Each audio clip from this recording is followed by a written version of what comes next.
नमस्कार, मैं शिवांगी चौधरी और आप देख रहे हैं यूके वाणी।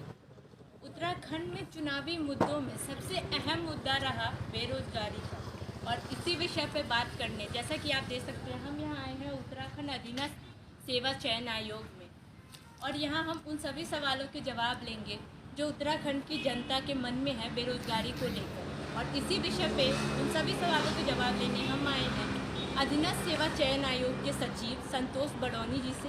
तो चलिए बात करते हैं उनसे और जानते हैं उन सभी सवालों के जवाब। तो आज हमारे साथ हैं अधीनस्थ सेवा चयन आयोग के सचिव संतोष बड़ौनी जी। सर, बहुत बहुत स्वागत है आपका हमारे चैनल यूके वाणी में।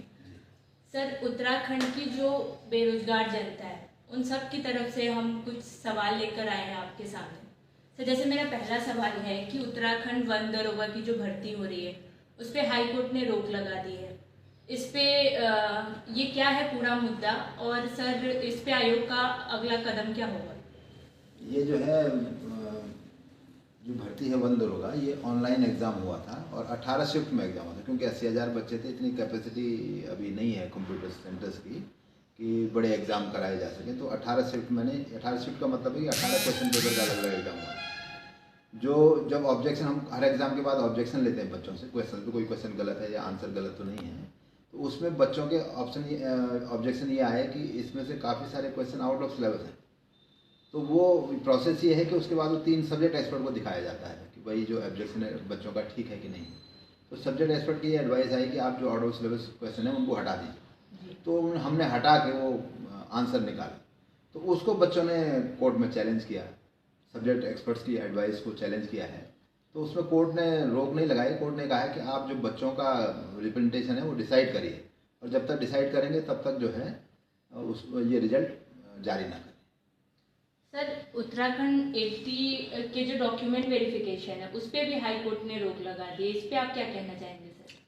उसमें भी जो बच्चे कोर्ट जा रहे हैं वो बेसिकली प्रश्नों को चैलेंज कर रहे हैं। इसमें मसला ये है कि जो बच्चे 1 या 2 नंबर से रुक जाते हैं वो किसी न किसी कारण से कोर्ट में जाके ये सोचते हैं कि शायद 1-2 प्रश्न हमारे फेवर में हो जाएं तो हम लोग भी सिलेक्शन में आ जाएं, जो संभव नहीं है, क्योंकि प्रश्नों का उत्तर और प्रश्नों का मॉडरेशन दोनों एक्सपर्ट पर बेस्ड है। वो कोर्ट पर बेस्ड है ना हम पर बेस्ड है।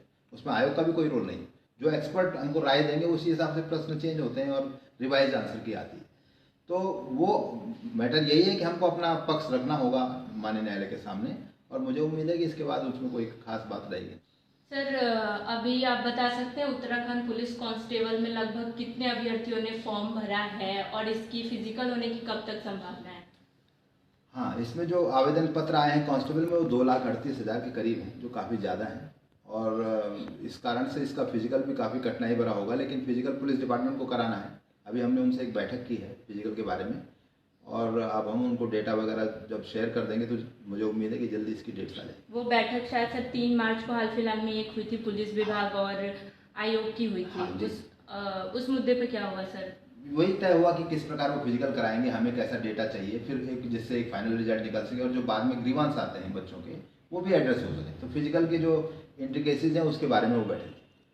सर, अभी लगभग चयन आयोग के पास अभी कितने भर्तियों का और पिटारा है, और जैसे कब तक बेरोजगार नए विज्ञापन देख सकेंगे? नए विज्ञापन तो चूंकि अभी आचार संहिता थी 12 मार्च तक है, तो अभी तक नए विज्ञापन का प्रश्न नहीं है। लेकिन जो भी अधिकांश विज्ञापन हमने आचार संहिता से पहले ही निकाल दिए थे। तो हमारे पास लगभग 7 या 8 ऐसे विज्ञापन जो हमने निकाल दिए थे जिनकी भर्ती करनी है, वो पेंडेंसी है। प्लस थोड़ा बहुत नए विज्ञापन है, वो भी हम आचार संहिता के बाद कोशिश करेंगे कि उनको जारी किया जाए। सर, बहुत सारे रिजल्ट जैसे रुके हुए हैं, जैसे मसलन सचिवालय रक्षक हो गए, वीपीडीओ हो गए, ये सब कब तक जारी होने की संभावना है? ये भी मुख्य रूप से आचार संहिता के कारण रुके हैं, क्योंकि रिजल्ट भी हम जारी नहीं कर सकते, नए नाम उसमें आते हैं बच्चों के। तो आचार संहिता जारी होने के बाद इनके भी प्रयास होंगे कि ये भी जल्दी जारी हो जाए। जी सर, एक और आखिरी सवाल ये है कि आयोग की जो परीक्षा कैलेंडर है ये कब तक जारी होने वाली है सर? हाँ, परीक्षा कैलेंडर भी हम जल्दी जारी करेंगे।